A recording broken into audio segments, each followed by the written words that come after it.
Laidą remia Lietuvos medžiotojų ir žvejų draugija. Laidą remia oficialus termovizorių atstovas Infirei Lietuva. Geriausias medžiotojo pasirinkimas. Sveiki Tauro Rago laidos žiūrovai.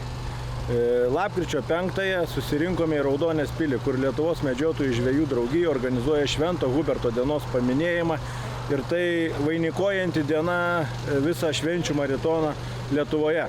Kas vyks šioje šventėje, kaip mes minėsime, kaip švęsime, kiek veiklų, kiek edukacijų, kiek varžytuvių, prašom stebėti ir žiūrėti šią laidą.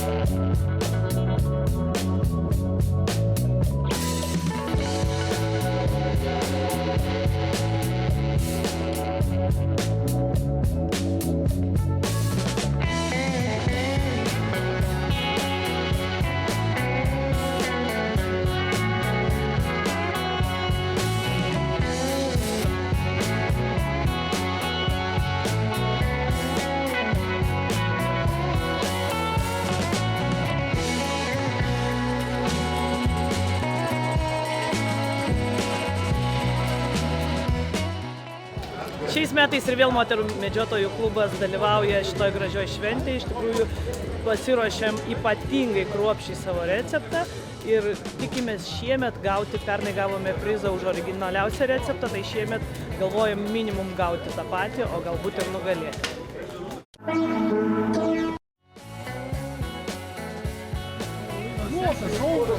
Lapinas, palaukit dar rezultato. Ne moliūgas čia, ne moliūgas, ne lapinas.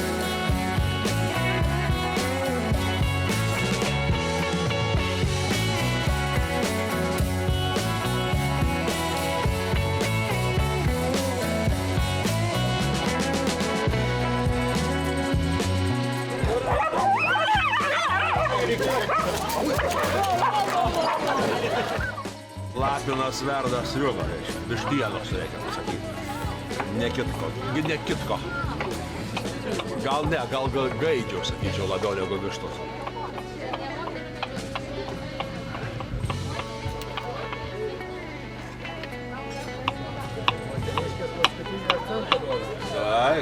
Taip, ranka švelnes, tai turi kažkas pridėti.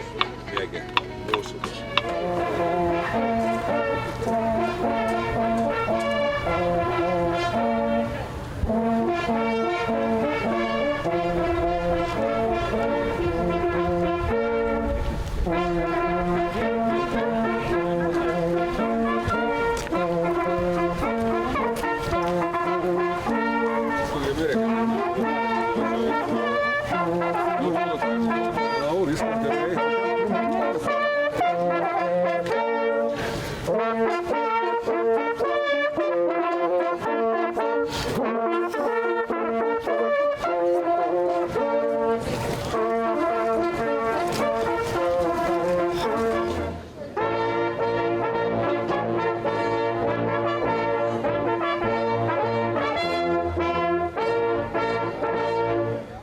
Dievo Tėvo ir Sūnaus ir Šventosios Dvasios. Amen.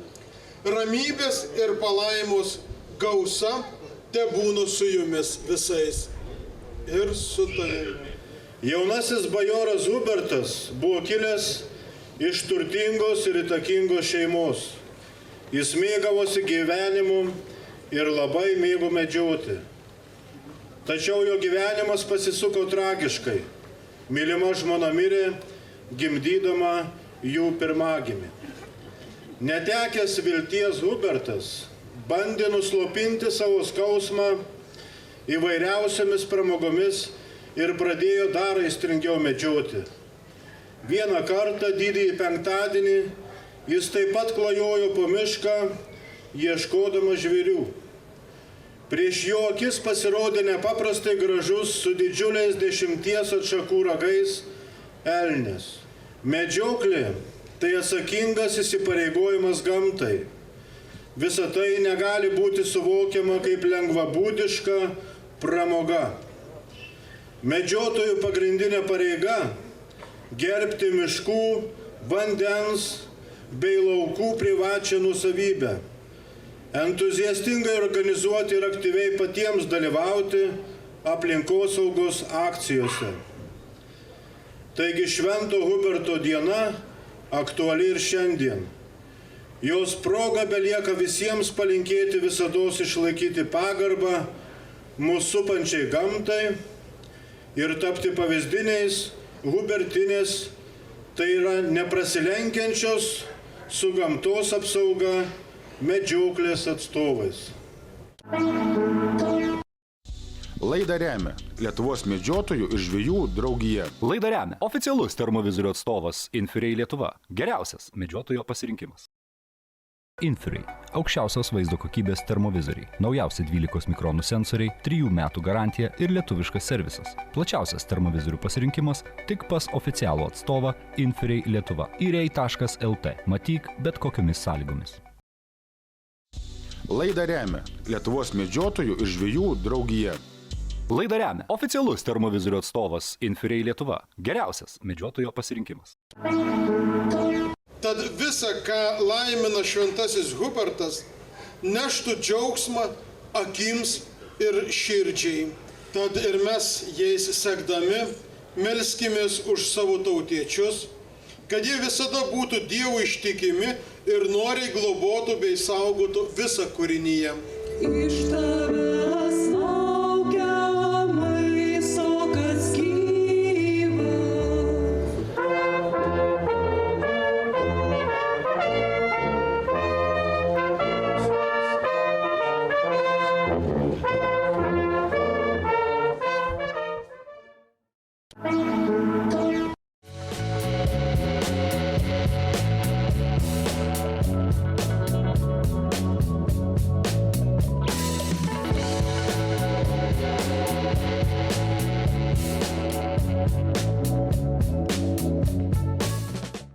Laba diena, gerbiamas ministrė, Seimo nariai, gerbiami kolegos medžiotojai, jų šeimos nariai ir visi šventės dalyviai bei svečiai.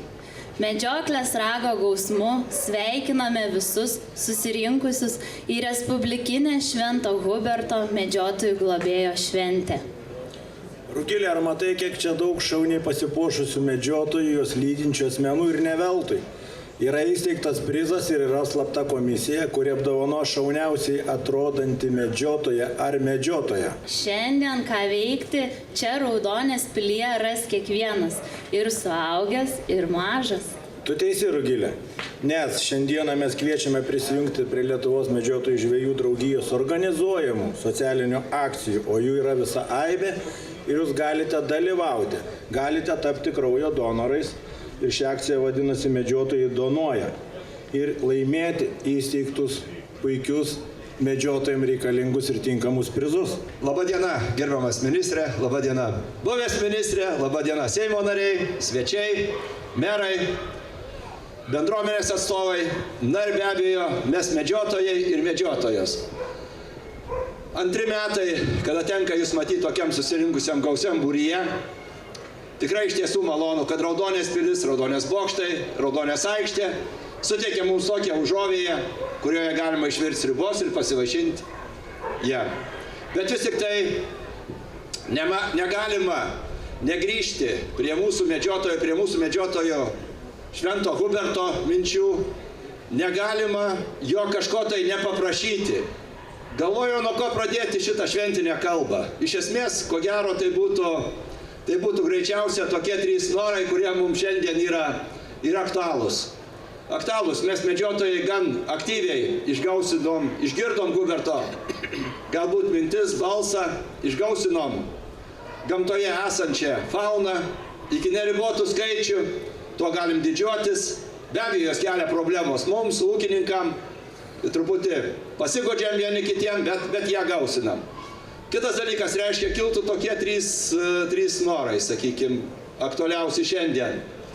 Manyčiau, kad Šventas Hubertas turėtų šiek tiek po paskutinių Seimo debatų apšviesti dėl kai kurių priemonių, kurio mes galėtume naudotis, vieninteliai galbūt likę Europoje, daug dievė jiems sveikatus, kai tikrai kažką tai pramatytų ir kažką tik tai praregėtų šito vietoje. Aš tikrai tikiu, nuoširdžiai kaip krikščionis, kad šito vietoje krikščionis be abejo šitą dalyką supranta. Ir supras. Kitas dalykas, norėtųsi, kad jūs gamta, kurią neša, kurią duoda Hubertas ir kur jūs, sakykime, grįžtat iš medžioklių, kad visada grįžtumėt laimingi, sveiki. Šeima lauktų jūsų su tokia pat gardžia sriuba, kaip ir šiandien, kurią mes išvirsim. Gal skonis būtų jos ar gardesnis, ar karštesnis, bet visumoje tai lauktų. Na ir norėčiau, kad Raudonė taptų mūsų visada tokių gamtos, tokios dienos, sakykime, ką Šventas Hubertas tiek pernai, tiek šiemet mums atnešė be lietaus, bet truputį tokią rudenišką žvarbą.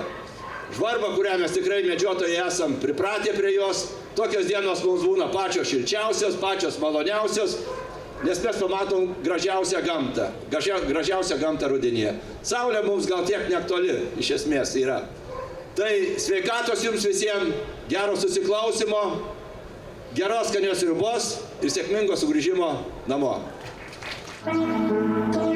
Garbūs ūkininkai, miškų savininkai, kolegos Seimo nariai, jurbarkiečiai ir kiti smalsuoliai iš toli ir iš arti. Su hubertinėmis, su klestinčia Lietuvos gamta, su klestinčiom tradicijom, kai šitie rūmai buvo statomi prieš 350 metų, kas galėjo pagalvoti, kad tokia graži bendruomenė čia rinksis, kalbėsis, diskutuos apie tai, ką sumedžiojo praeitą sezoną, ką galvoja ir kaip planuoja šio sezono medžioklės. Ir tikrai yra kuo pasigirti. Esame nuostabios Lietuvos gamtos vaikai, klestinčios Lietuvos gamtos vaikai ir kaip pirmininkas sakė, iš tikrųjų turime nestygių gyvūnų, kai kada net perteklių. Kalbam apie reguliavimo poreikį, tiek ir eisme avarijų daug, tiek ir ūkininkų šiek tiek skundų turim, ir miškų savininkų, bet aš noriu šį kartą padėkoti. Padėkoti visiems, kurie ateina į savo bendruomenės, į savo kaimus ar regioninius miestelius, išverda sriubos ar pasidalina kumpių, susidraugauja su vietiniais ūkininkais, su vietiniais miškų savininkais, su vietinė bendruomenė ir tampa tos bendruomenės dalimi. Nes medžiotojai visada būdavo bendruomenės dalis, kur tai bebūtų, ar kaimiškose vietovėse, ar didesnėse giriose.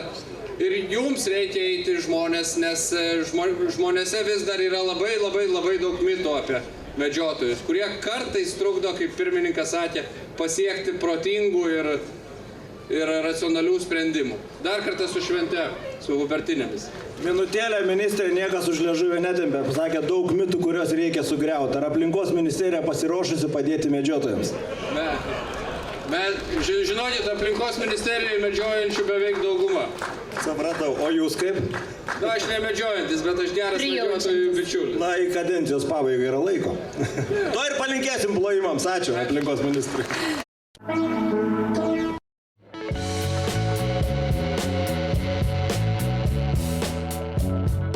Prisidedu prie tų gausybės sveikinimų, mielieji, su Švento Huberto diena ir nenorint kartotis, tikrai norisi padėkoti pirmiausia šventės organizatoriams, medžiotojų žvejų draugijai, vadovybei, visiems skyriams, kurie taip aktyviai sudalyvavo ir aišku, norisi padėkoti už jūsų aktyvumą, kad jūs esate paskutiniu metu tikrai labai matomi, aktyvūs, ne tik čia, ne tik didelėse šventėse, bet ir savo bendruomenėse, miestuose, miesteliuose, kaimuose, kur iš tiesų darote pokytį. Ir tą pokytį, kad visuomeniai medžiotojus pradeda žiūrėti tikrai labai pozityviai ir tas pozityvumas matosi net ir balsavimuose.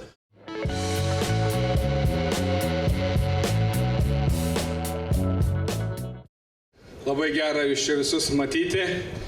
Na ir žinot, norėčiau visus pasveikinti su medžiotojų globėjo švente, su mūsų bendrystės švente. Turbūt kiekvienas savaip įsivaizduojame šią Huberto šventę, bet vardiklis yra vienas, kad tai yra medžioklės paveldo ir medžioklės istorijos šventė. Istorijos, kuri nuo pirmykščių laikų teisėsi ir istorijos, kurios metraštininkai esame mes šiandien. Visai Europai ir viso pasaulio medžiotojams keliamas iššūkis išsaugoti ir užtikrinti harmoningą žmonių ir laukinės gyvūnijos sambūvį. To aš jums visiems ir linkiu, nes medžioklė pakankamai atsakinga veikla. Pabaigai norėčiau padėkoti, kad čia atvykote šiandien tolimą ir ilgą kelią. Nors žinote, pats ilgiausias kelias yra nuo žmogaus galvos iki širdies. Tai dabar draugija tą kelią ir eina link jūsų širdies savo darbais ir veiklumu. Ačiū, kad esate ir siekis yra, kad didžiuotumėmės visi šią organizaciją. Gražios šventės. Man teko garbė pristatyti Lietuvos medžiotojų žvejų draugijos garbės medžiotojus. Tos asmenys, kuriems suteiktas Lietuvos medžiotojų garbės vardas. Šis vardas yra suteikiamas tiem, kurie yra nariais ne mažiau kaip 25 metus ir turi svarų indėlį į Lietuvos medžiotojų žvejų draugijos veiklą. Pirmąjį asmenį, kurį kviečiu, tai Vaidas Skuodas, Klaipėdos medžiotojų žvejų draugija. Edmundas Rapalas, Mažeikių medžiotojų žvejų draugija. Liudas Kavaliauskas, Raseinių medžiotojų žvejų draugija, kviečiamas į sceną. Antanas Truskauskas, Švenčionių medžiotojų žvejų draugija, kviečiamas į sceną.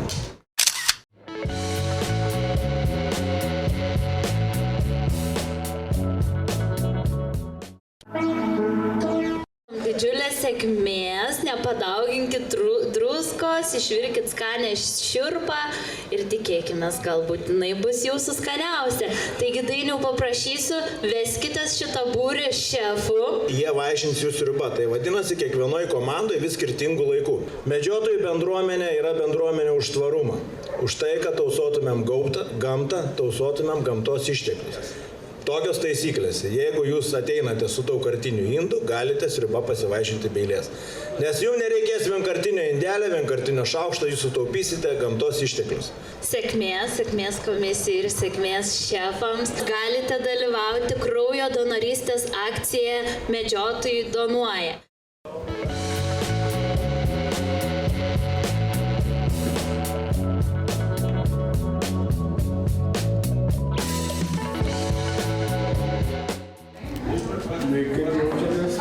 Tai dar nieks ne. Puikiai. Labai gerai.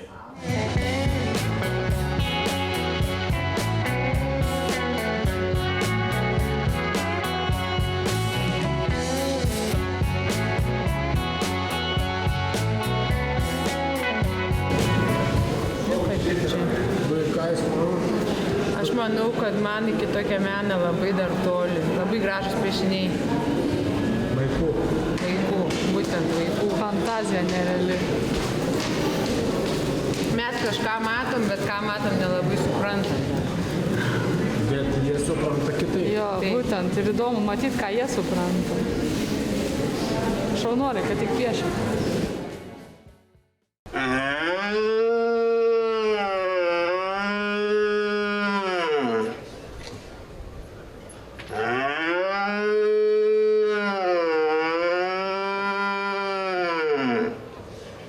Žiūrė.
Dabar žiūriu į tavo akis.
tiek savo pasilikom. Tai mūsų slapta komisija vaikščiojo šiandien visą dieną po šitą Raudonės pilies aikštę Ir šį bei tą pastebėjo. ir išrinko patį puošniausią, kaip čia pasakyti, nors visi labai puošnus, labai gražiai apsirengę. Ir tas puošniausias gaus Lietuvos medžiotojų ir žvejų draugijos įsteigtą laikrodį. Eduardas Šneideris. Tik tais klausimas, pažiūrėjus Eduardą, ar jis pažįsta laiką. Tai Eduardai, trumpai prisistatykit, kaip jūs čia apsirengę šiandien? Kaip kiekvieną dieną. Dėkojame visiems šiandien dalyvavusiems šventėje. Dėkojame mūsų rėmėjams, informaciniams rėmėjams. Dėkojame visiems susirinkusiems, komandoms suvirusias sriubas. Ilgai jūsų nebekankiname. Ir tarėme, ačiū už gerą laiką, už puikią nuotaiką, iki kitų susitikimų ir be abejo dėkoju tau, Rugilė. Ačiū jums, Dainiau. Tai buvo puikus renginys parodintis medžiotojų bendruomenės vieningumą ir tvarumą. Taip pat puikus renginys parodintis augančią medžiotojiškos kultūros lygį Lietuvoje. Lietuvos medžiotojų žvejų draugija dėkoja visiems padėjusiems organizuojant šį renginį, atvykusiems, dalyvavusiems, pasidalinusiems šio renginio akimirkomis. Iki kitų susitikimų, nei plauko, nei tauko. Laidą remia Lietuvos medžiotojų ir žvejų draugija. Laidą remia oficialus termovizorių atstovas Inferiai Lietuva. Geriausias medžiotojo pasirinkimas.